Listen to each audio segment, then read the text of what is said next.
You were never just attractive. You were never just confident.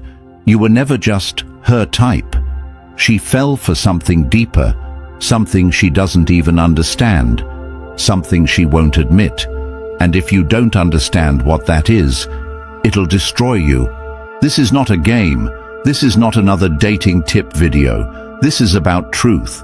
Brutal, raw, undeniable. The kind that pulls you out of delusion and smashes the lies that have kept you stuck.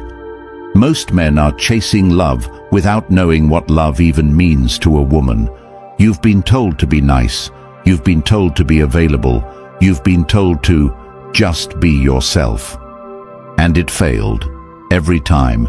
Because you were acting based on what you think she wants, not what actually pulls her in. This video is going to break that illusion. I'm going to show you the 3 reasons women truly fall in love with you. Not the fairy tale version, not what she posts on social media, not what society taught you, but the subconscious reasons that control everything she does. These are the reasons she chases you, craves you, obsessively watches your stories, stalks your life, feels like she's known you forever, and then, one day, resents you, because what she was in love with was never you. It was the version of herself you awakened.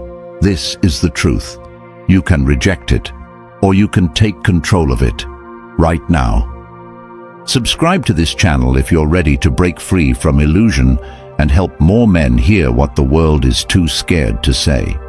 By subscribing, you help us keep giving away real insights that wake men up and help them realize the truth. Comment, I see through the illusion. Number 1, you mirror her missing self. She doesn't consciously know it, but every time she feels that magnetic pull toward you, it's not just chemistry, charm, or confidence, it's recognition, a deep, inexplicable inner acknowledgement that you carry something she lost, repressed, or never developed in herself.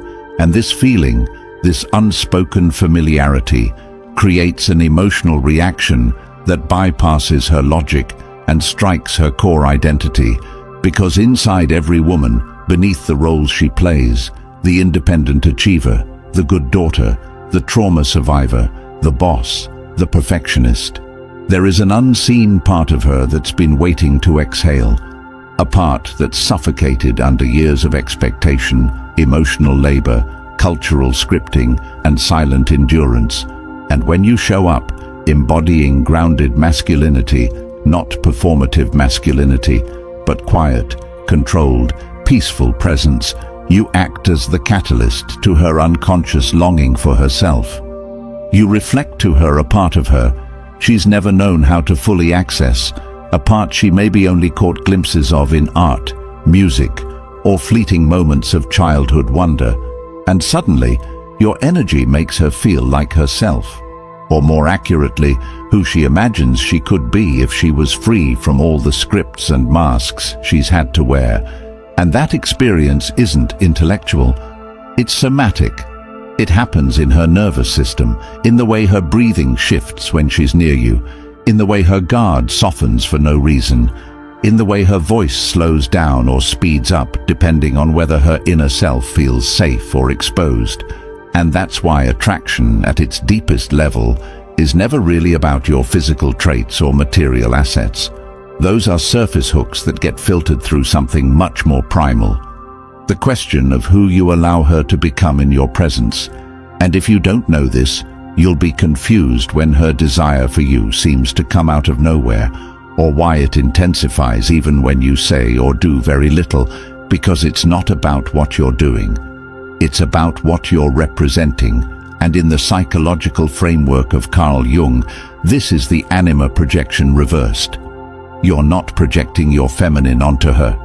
She's projecting her disowned masculine onto you, not the aggressive or hyper-dominant masculine that our culture glamorizes or vilifies, but the integrated masculine, the presence, the direction, the silence that holds space, the strength that doesn't need to overpower. And this kind of energy doesn't need to chase, convince, or seduce. It simply is. And because it's so rare, it becomes irresistible to the woman who's spent her life over-functioning, planning everything, managing everyone's emotions, being emotionally responsible for partners, family, and even society's expectations. So when she meets you and senses a man who is at peace within himself, a man whose energy doesn't demand or explain, but instead anchors the room, it feels like oxygen, like relief, like something she didn't even know she was suffocating without. And this is where the danger starts, because if she hasn't done her inner work, if she hasn't faced her own fragmentation, then she will cling to you not out of love, but out of need, psychological need. Not the kind she admits or even understands, but the kind that turns you from man into symbol, from symbol into solution, and from solution into savior. And the moment you accept that unconscious responsibility, you lose yourself. Because now, instead of standing in your truth and being witnessed by her, you're acting in a role for her. And this dynamic is a silent trap for many emotionally present men, especially those who have cultivated awareness and restraint, because they're naturally more sensitive to energy and emotions, and often mistake this magnetic connection for mutual depth. But what's really happening is a kind of emotional vampirism, where your groundedness becomes the source of her temporary stability. And while this feels like chemistry at first, it quickly becomes pressure, because suddenly you notice she's only calm when you're calm, she's only safe when you're present, and now you're no longer free to be human, to be upset, tired, uncertain, because if you show cracks, the illusion starts to unravel. And this is where Stoicism becomes more than a philosophy. It becomes a necessary boundary, not to become emotionally unavailable or cold, but to remain unaffected by external expectations, to remember that your role is not to complete her, but to be complete in yourself. And this is one of the hardest truths for men to embody, especially those who have developed empathy and emotional intelligence, because it feels cruel to watch someone spiral in your absence or disappointment. But it's not cruelty, it's clarity, and clarity is compassionate, because when you allow her to face her own shadows, you're respecting her capacity for growth, whereas when you constantly shield her from the emotional consequences of her own projections, you're enabling her illusion. And in the long term, this destroys both of you, because what begins as admiration turns into addiction and then into resentment. She begins to feel like you're different now. But really, what's changed is that you stopped feeding the fantasy, and this is where most men collapse. They chase the old connection, try to recreate it, explain themselves, apologize for breaking the spell. But the truth is, the spell was never sustainable because it was never built on two whole people. It was built on a mirror and a missing piece. And if you don't break this cycle, you'll keep repeating it with new faces, always wondering why intense beginnings lead to cold endings. But if you understand this, if you see that the initial attraction is often a reflection of unmet inner needs, you can still enjoy the connection without becoming consumed by it. And this is where Stoic presence becomes your power, not as a performance but as a state of being. Because when you operate from your core, when your actions are dictated by principle, not reaction, by purpose, not validation, then even if she projects, clings, withdraws, or idealizes, you remain unmoved, not detached emotionally, but unshaken spiritually. And this doesn't mean you're unkind or unavailable. It means you don't collapse into another person's narrative, because you've written your own. And this is the kind of man a woman may be drawn to with overwhelming intensity, because he offers no false security, no false promises, just pure presence. And in that presence, she will either evolve or recoil, not because you made her feel something, but because you reminded her of what she's forgotten in herself. And in the deepest sense, the mirror you hold is not just of strength, clarity, or peace. It's a mirror of possibility, and some people are terrified of seeing what they could become, because it shames them for what they've settled for. And this is why so many deep connections die not from conflict, but from reflection. Because when the initial glow fades and the mirror becomes too sharp, too honest, too raw, it's easier to run than to face it. So your power is not in keeping her, not in fixing her, but in remaining yourself, letting her go if she needs to go, staying centered if she stays, and never becoming who she needs you to be at the cost of who you actually are. Because the man who mirrors her missing self without trying to rescue her is the man who gives her the greatest gift of all, the opportunity to find herself, not in you, but because of you. Number 2, you match her unconscious fantasy. Every woman, regardless of her background, her status, her education, or her intelligence, carries within her a subconscious image of the ideal man. Not necessarily the ideal partner in the practical sense, but the man who represents the feelings she associates with safety, love, or freedom or power. And this image isn't built overnight. It is forged quietly over years by 1,000 subtle moments, like the first time she felt protected by a male figure, or the first time she was ignored and longed for attention, or the quiet loneliness of childhood when she wished someone would understand her without asking her to speak. And this image gets shaped by books she read, movies she watched, the tone in her father's voice when he was calm or angry, the thrill she felt for the teacher who never noticed her, the way an older boy walked confidently across a room, or even a memory so buried she doesn't consciously remember it anymore, but her nervous system does. And this collection of emotions, signals, facial expressions, tones, energies, it forms a blueprint, an unconscious template of the kind of man she is drawn to on a primal level. And then, one day, she meets you, and without knowing why, without any logical checklist being fulfilled, her body reacts before her brain catches up. Her breath quickens, her interest sharpens, her voice shifts, and it's not because you're charming or physically ideal. It's because something about your vibe, your energy, the way you enter a room, the sound of your voice, the way you look at her without rushing to speak, the space you hold in silence, the way you don't seek her approval. All of it triggers her internal memory of that forgotten figure. And suddenly, she feels like she's known you for years, like your presence is strangely familiar, and she can't explain it. So she calls it chemistry, fate, soul connection. And while it might feel spiritual or magical, what's actually happening is projection at the highest level. You have activated her fantasy, and now she's no longer seeing you. She's seeing the idea of you that's been living inside her for years. And the most dangerous part about this is that you didn't do anything to deserve it. You just existed, and that existence aligned with an archetype she's been unconsciously waiting for, and suddenly you're no longer yourself. You've been cast as a role in a script she didn't even know she was directing, and you might enjoy it at first. The attention, the admiration, the way she looks at you like you're the answer to everything she's been seeking.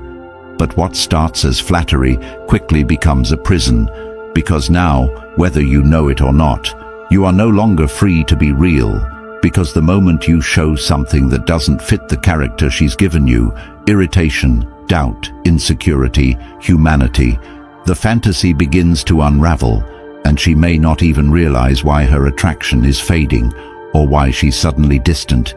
But it's because the illusion is breaking, and this is the paradox. She doesn't know she was never in love with you. She was in love with what you represented, the father who never said he was proud of her, the mystery man in the book who made her feel alive, the protective energy she never received from the men who should have made her feel safe. And while the world will tell you that you must live up to the pedestal, the truth is, the pedestal is a death sentence for any man who values self-respect, because once you've been idealized, your every mistake becomes betrayal. Your every moment of humanity becomes a flaw, and you'll start feeling like you're walking on eggshells in a relationship that began with fire, and now feels like a slow suffocation. And the mistake most men make is they try to maintain the fantasy. They become performers in their own life, pretending to be who she wants them to be, modifying their tone, their actions, their boundaries to stay inside the role. But every time you do that, you chip away at your own integrity, and that's the moment you begin to lose her and yourself at the same time, because no woman, no matter how much she projects her fantasy onto you, can respect a man who sacrifices his authenticity for approval. And that's why Stoicism is not just a philosophy. It's protection, because when you live by Stoic principles, you understand that you cannot control another's perception, you cannot maintain a fantasy, and you do not exist to fulfill anyone's unconscious needs. And so, instead of chasing validation, you remain still, unmoved, grounded in your values. And this is what separates a man who gets consumed by her ideal and a man who stands as her equal, not because he's better or more powerful, but because he refuses to become an illusion for someone else's. Unresolved emotional void. And when you live like this, you will attract two types of women: those who want to wake up and those who want to keep dreaming, and both will be drawn to you, but only one will stay when the mask falls, because as the relationship deepens, the real test begins. Can she love you as you actually are, not as she imagined you to be, not as the symbol of her unprocessed emotions, but as the man in front of her, with strengths and flaws, discipline and softness, wins and weaknesses? And that test will come the moment you say no, the moment you disagree, the moment you don't mirror her old fantasy. And in that moment, you'll see the truth. Does she adjust her expectations and meet you in reality, or does she retreat back into the comfort of her illusion, perhaps with another man, another fantasy? And while that may hurt in the short term, it is a blessing in the long term, because the cost of staying inside someone else's projection is your soul, and no amount of sex, affection, or admiration is worth that price. And so, you must ask yourself, would I rather be loved for who I am, or worshipped for who I'm not? Because worship always turns to resentment when the illusion breaks. And if you've ever been told you've changed when all you did was show your humanity, then you know exactly what I mean. And it's tempting to go back, to try to re-become the fantasy, to dim parts of yourself to be loved again. But that is the path of quiet, emotional suicide. And the world is filled with men who did just that, who now walk through life unsure of who they are, wondering why they feel hollow even in the arms of someone who once called them everything. And if that's not who you want to become, then you must be brave enough to let the fantasy die. Because only when the fantasy dies can real love begin. The kind where two people meet, not to complete each other, but to grow together. Not to play roles, but to live truths. And ironically, when you stop trying to be the fantasy, you become even more powerful, because now every word, every silence, every look is coming from your core, and that presence, unfiltered, unflinching, unfazed, is what truly commands respect, because it says, I don't need to be your dream, I am my own reality, and if you want to share it, we grow together, and if not, I lose nothing, because I never gave away what made me a man to begin with. Number 3. You trigger her inner evolution. She didn't plan to change, she planned to connect, to feel something, to experience the high of attraction, maybe even flirt with intimacy.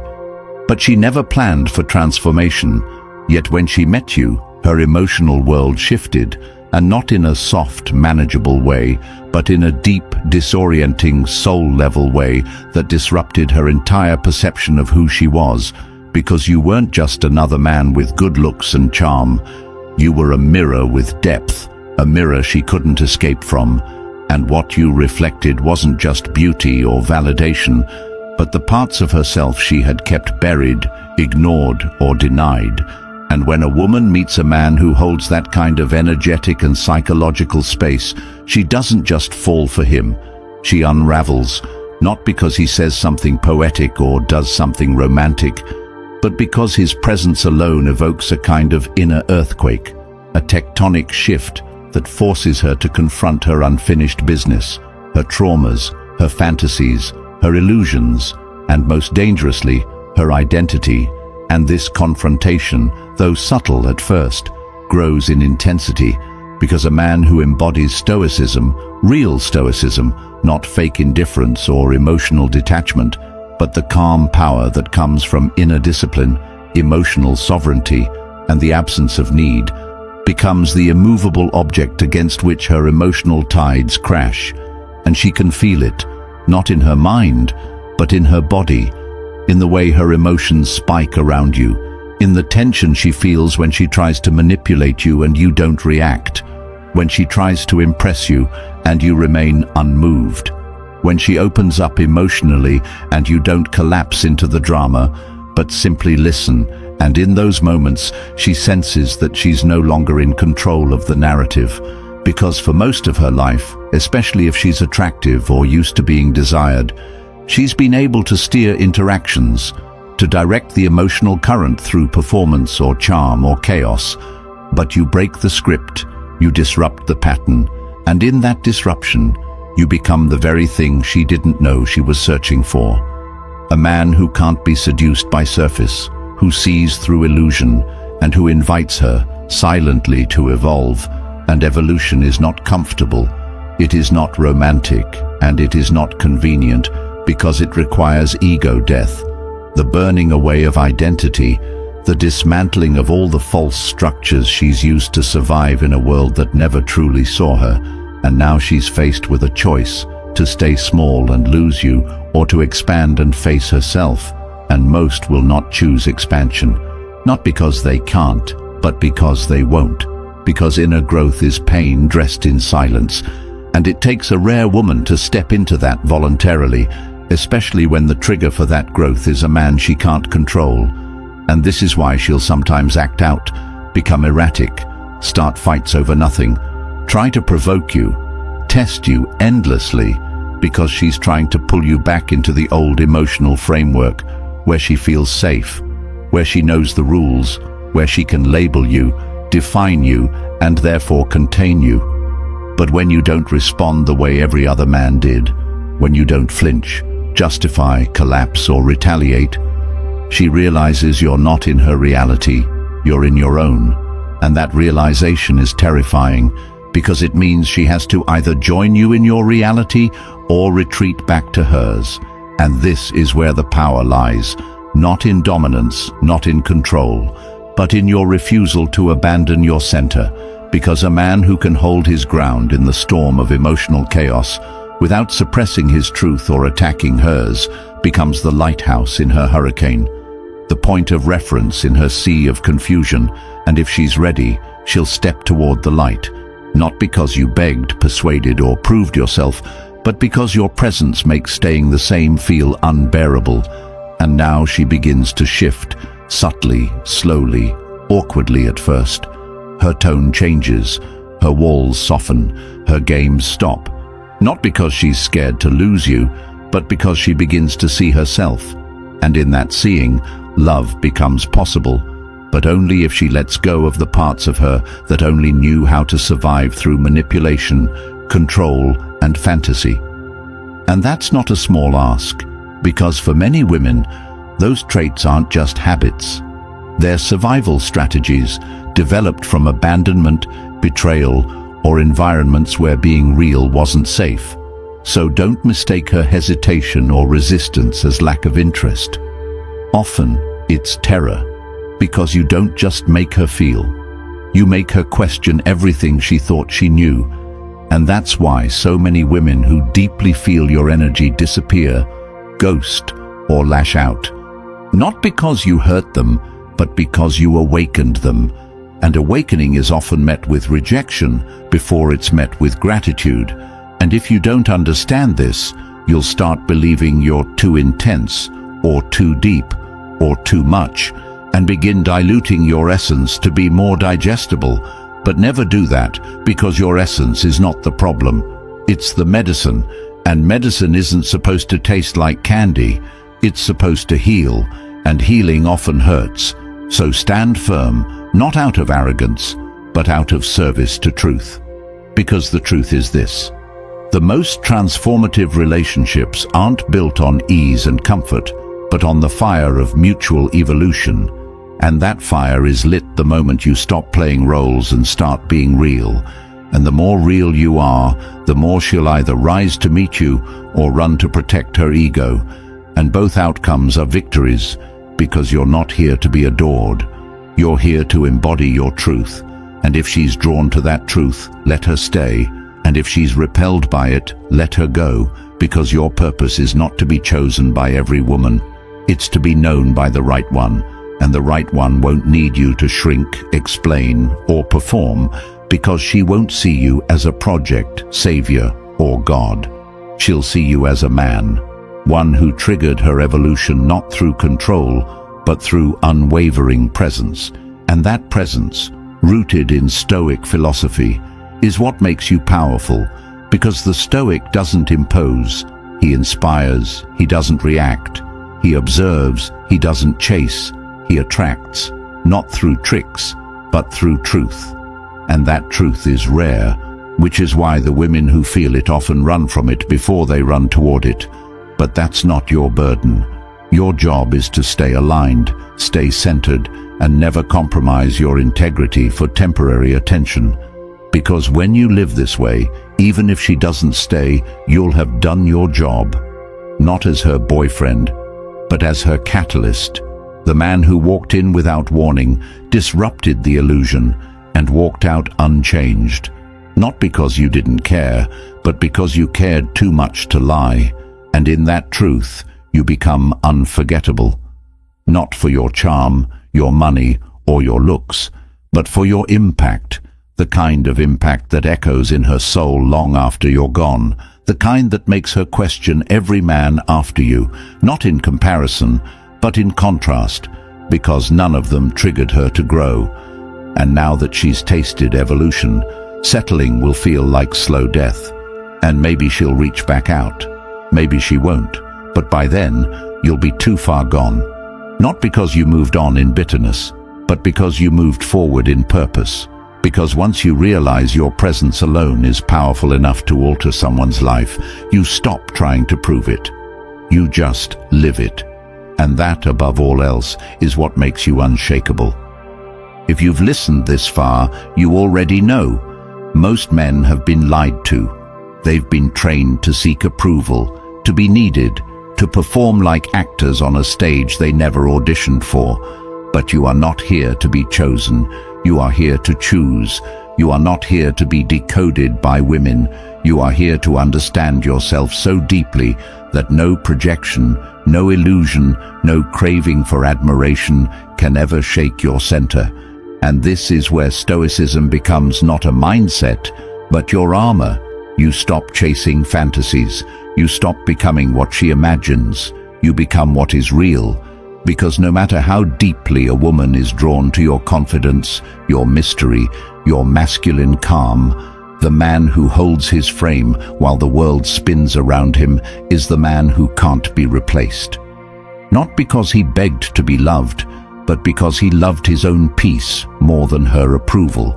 And in that stillness, in that self-honesty, you don't just attract her, you awaken her. And that's the rarest kind of love. One built not on fantasy, but on truth. If this message hits something in you, don't just click away. Don't scroll past the truth you've been waiting your whole life to hear.